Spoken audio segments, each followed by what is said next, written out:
Lyon Pôle Bourse, faire grandir les entreprises grâce à la cotation, animer le club des sociétés cotées et développer un écosystème boursier dynamique.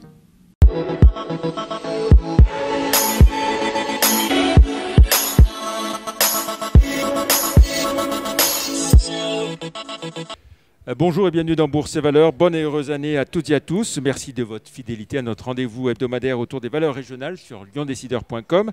Après une année 2022 chaotique, le CAC 40 se rapproche des 7000 points et a refait l'essentiel du terrain perdu. On en parle avec notre invité aujourd'hui, Alexis Janin, directeur régional d'Euronext. Bonjour. Bonjour. Merci d'avoir accepté notre invitation. Alors, on va dresser le bilan de l'année écoulée, mais tout de suite, peut-être un mot sur le retour vers ces 7000 points qui ont même été franchis en séance depuis le début de l'année. Cela veut dire que malgré le contexte international compliqué, il y a pas mal de raisons de rester optimiste. Oui, effectivement, depuis le milieu du dernier trimestre de l'année 2022, on assiste à plusieurs semaines de suite de rebonds assez forts des principaux indices de la place de Paris et en Europe, ce qui, comme on l'évoquera sans doute dans un instant, est assez favorable à l'arrivée de nouvelles opérations du coup et très prometteur si on en croit les statistiques pour l'année 2023. Alors on va commencer par un petit retour sur cette année 2022 qui a quand même été un peu compliquée. Côté indice pour commencer. Un CAC 40 en repli quand même de l'ordre de 6,5%, un CAC Mid and Small un peu moins de moins 10 et l'indice LPB 40 lui qui est carrément à moins 25%. Les valeurs régionales ont payé un lourd tribut à la crise après de belles années précédemment. Alors oui, si on rappelle l'année précédente, au contraire, elle surperformait très largement les deux indices que vous venez d'évoquer, notamment le Mid and Small. Donc finalement, elles reviennent en arrière et j'allais dire sur les deux dernières années en ligne finalement avec les principaux indices de la place de Paris. Ce qu'on peut évoquer sur les explications un peu plus fondamentales de ce recul sur l'année passée, c'est la composition tout simplement de l'indice LPB 40 qui a quand même une coloration très fortement tech et biotech dans la tech, qui sont deux secteurs ou sous-secteurs qui ont été particulièrement touchés et corrigés par les investisseurs de partout dans le monde. Et qui explique en grande partie ce recul important de l'indice. D'une part, et sur, j'allais dire une deuxième explication peut-être, qui là est une explication de surperformance 2021, en l'occurrence de certaines valeurs qui ont été particulièrement portées par les investisseurs pendant la crise. Je pourrais citer deux exemples de sociétés qui ont été particulièrement plébiscitées, que sont LDS et Healthcare, qui avaient vu leur valeur s'envoler pendant la crise Covid et qui effectivement ont du coup été un peu plus touchés et j'allais dire re-ratés cette année par les investisseurs. Voilà, les principales explications de cette sous-performance relative. Mais à contrario, on a quand même beaucoup de valeurs régionales, notamment dans les ETI, qui sont à la cote depuis longtemps, qui ont soutenu cet indice de manière assez forte. On peut en citer quelques-unes, type SAMC, Gérard Perrier Industrie, Visiative. Voilà, par exemple. Alors dans les plus fortes hausses, on peut signaler donc Onco Design, Boa Concept, OL Group, on sait pourquoi, TFF, Amplitude Surgical et Boiron aussi qui a bien remonté. Exactement, qui est revenu effectivement, qui a été replébiscité par les investisseurs après avoir été relativement fortement corrigé suite aux annonces de déremboursement effectivement qui ont eu lieu il y a quelques semestres maintenant. Alors des progressions mais qui sont de l'ordre de 50, 40, 45%. On n'est pas dans les... vous évoquiez Healthcare et l'an dernier et LDLC, on n'est pas à plus 100 ou plus 150 ou plus 180%. C'est des progressions plus... On revient tout de même, alors même si à nouveau les écarts types ont été assez importants cette année, on va revenir dans des séquences effectivement où les investisseurs seront sans doute plus mesurés dans les écarts types qui peuvent donner sur telle ou telle valeur. Et sans doute, et vous l'avez vu, c'est surtout une tendance où ce qui est scruté par les investisseurs est assez différent de la période précédente. En l'occurrence, c'est les niveaux de cash, le niveau de rentabilité qui est maintenant beaucoup plus clé que ça pouvait être dans les trimestres précédents où sans doute la croissance était le moteur principal de l'investissement. Alors dans les plus fortes baisses, Delta Drone, Navia, Allgreen, Spineway, Partout et Boostit. Oui, ben, comme on l'évoquait, beaucoup de tech, beaucoup de deep tech, qui dans une certaine mesure ont plus de difficultés dans ces contextes d'accès au cash, et donc qui sont les plus corrigés par les investisseurs aujourd'hui. Alors 2022, on a encore vu des introductions jusqu'à l'été, et puis depuis plus rien. Qu'en est-il dans le monde et en France sur les introductions? Alors, si on fait le point et le bilan sur l'année 2022, effectivement, il y a un peu deux phases. Déjà une 31 introductions à la Bourse de Paris cette année, contre 64 l'année passée, et contre entre 20 et 25 sur les années précédentes. Donc l'année n'est pas mauvaise en soi, elle est même tout à fait correcte, elle est meilleure que 2018-2019 par exemple. En revanche, sur les fonds levés, c'est en retrait, parce qu'il n'y a pas eu de grosses opérations, de large cap qui sont venues sur les marchés, en tout cas avec des levées importantes.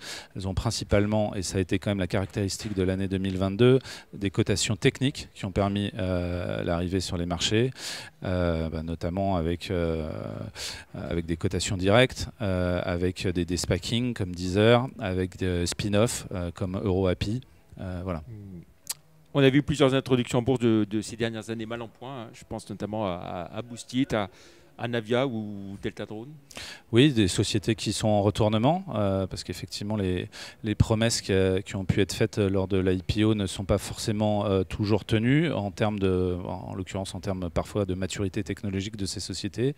Mais bon, pour autant, on le voit, elles continuent à se financer, et en tout cas, on espère leur retournement dans les prochains semestres. On peut faire le parallèle avec une autre valeur qui a particulièrement rebondi, notamment ce mois dernier, qui est Amoeba, qui a elle aussi connu, après son introduction en bourse, des vicissitudes, notamment avec des passages auprès des autorités réglementaires qui ont été compliqués, qui a continué à se financer, à avancer dans ses études scientifiques, à pivoter éventuellement vers des nouveaux marchés, et qui aujourd'hui connaissent des bonnes nouvelles sur le plan réglementaire. Voilà, autour de son biocide naturel. Voilà. Exactement. Qu'est-ce qu'il faut retenir d'autre de cette année 2022, globalement Globalement, toujours un appétit pour les investisseurs, pour les sociétés que je qualifierais en avance sur le plan des différentes dimensions de l'ESG, très clairement, que ce soit des sociétés traditionnelles ou des sociétés exposées au secteur de la transition climatique au sens large. On a vu qu'il y avait un certain nombre d'opérations, Life par exemple, Oakwin, soit dans l'hydrogène, soit dans la transition plus largement, qui avait été plébiscitée. On anticipe que cette tendance reste une tendance forte pour l'année 2023. Alors justement, j'allais y venir, 2023, quelle perspective pour la bourse? Alors, pour nous, il y a deux sujets. Le premier, c'est qu'effectivement, il y a eu un certain nombre d'opérations qui n'ont pas pu sortir en 2022, dit autrement de sociétés qui se sont préparées et qui sont aujourd'hui en attente de saisir une prochaine fenêtre. Et puis en un élément un peu plus anticipatoire même, on n'a jamais eu autant de gens qui suivaient nos programmes pré-IPO, que ce soit sur la tech ou sur le TI. Pour vous donner un chiffre, on accompagne aujourd'hui une douzaine de sociétés sur la région par exemple, et on en a accompagné une dizaine l'année précédente. Donc voilà, c'est un ensemble, une cohorte de sociétés, des indicateurs avancés qui nous font dire qu'en tout cas l'intérêt est là, la préparation est là. Maintenant, il va falloir on peut espérer donc un bon millésime d'introduction en 2023. Si la macroéconomie et la géopolitique nous laissent un peu tranquilles dans les prochains trimestres, oui, il est tout à fait envisageable d'avoir un bon millésime. Alors, donc ça, c'était le premier élément. Et il y en avait un deuxième que vous évoquiez Non, effectivement, c'était ces éléments fondamentaux qui aujourd'hui sont la clé en fait de ce qui va se passer dans les prochains trimestres. Très clairement, les nouvelles macro et micro ont été bonnes sur ces deux derniers trimestres. Ça a permis de respirer un peu, on l'évoquait. La remontée des indices, mais du coup surtout des opérations secondaires assez nombreuses en fin d'année, des refinancements qui allaient de la petite capitalisation à la plus large, on en a eu un certain nombre, et notamment dans la région, avec Alteora et Calray qui ont pu réaliser des opérations en fin d'année. Ce qu'on voit se matérialiser et ce qui reprend cette année, c'est ces opérations de refinancement et qui doivent amener avec suffisamment de confort à des nouvelles IPO par la suite. Très bien. Un mot sur Euronext pour finir. Vous avez bien tenu le choc une belle année, effectivement, qui a finalement figé cette cette consolidation et cette place de première bourse pan-européenne avec une capitalisation cumulée qui est un peu plus du double de celle du London Stock Exchange en fin d'année et du triple de Deutsche Börse, donc vraiment une belle capacité à attirer finalement des IPO du monde entier et à faire grandir des sociétés de croissance sur tous nos marchés. Un peu plus de 25% de part de marché sur le trading en Europe et quasiment une IPO sur 2 qui ont été traitées sur les marchés d'Euronext pour l'Europe. Donc bon millésime dans un contexte un peu plus complexe.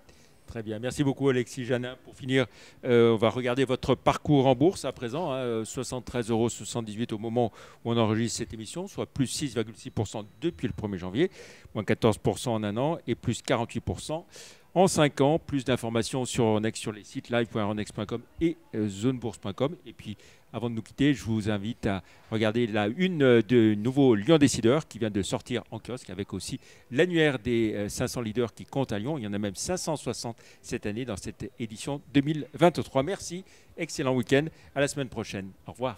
Au revoir.